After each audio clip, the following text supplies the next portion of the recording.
في المية ديال الناس كيبقاو في الزلط، ماشي حيت ما عندهمش الفلوس وماشي حيت الحظ خايب، ولكن بسبب غلطة وحدة كيديروها كل نهار وبلا ما يحسوا كتحكم عليهم يبقاو في نفس البلاصة. الا بغيتي الحقيقة كاملة كمل معايا. الحقيقة اللي ما كيبغيش الواحد يسمعها، واخا تكون قاصحة عليك الظروف، واخا تكون بديتي من الزيرو، راه كاين ناس بداو من تحت الزيرو ودابا تبدلات حياتهم. إذا شنو الفرق؟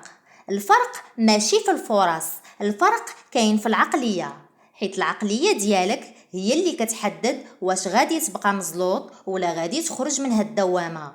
الغلطة اللي كيديرو 90% ديال الناس هي كيبقاو عايشين بلا هدف واضح، كتفيق الصباح وما عارفش علاش، كدوز نهارك غير تابع، كتخدم، كتاكل، كتنعس وكتعاود نفس الروتين وكتقول غادي نبدل، ولكن هاديك غادي عمرها ما كتجي.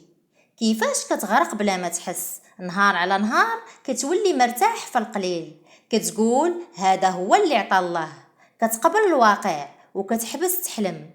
وأسوأ حاجة كتولي تشوف النجاح ديال الآخرين بحال شي حاجة بعيدة عليك، ولكن الحقيقة حتى انت كنتي تقدر تكون في بلاصتهم. باش تخرج من الزلطة خاصك دير حاجة صعيبة، توقف تهرب من الحقيقة، قولها بصوت عالي: أنا هو السبب في الوضع ديالي، ماشي باش تحبط راسك ولكن باش تولي عندك القوة تبدل، حيت إلا ماشي انت السبب عمرك ما غادي تكون انت الحل. دابا نجيبو المفيد. شنو دير؟ حدد هدف واضح، ماشي نبغي ننجح ولكن نبغي نوصل لكذا في 6 شهور. دير حاجة صعيبة كل نهار، قرا، خدم، تعلم مهارة، المهم دير شي حاجة واخا تكون صغيرة. قطع مع التفاهة، اي حاجة كتضيع وقتك راها كتسرق مستقبلك. الناس اللي تبدلات حياتهم ماشي كانوا خارقين، غير خداو قرار وبقاو فيه. دابا السؤال هو: واش غادي تبقى في نفس البلاصة ولا غادي تبدا اليوم؟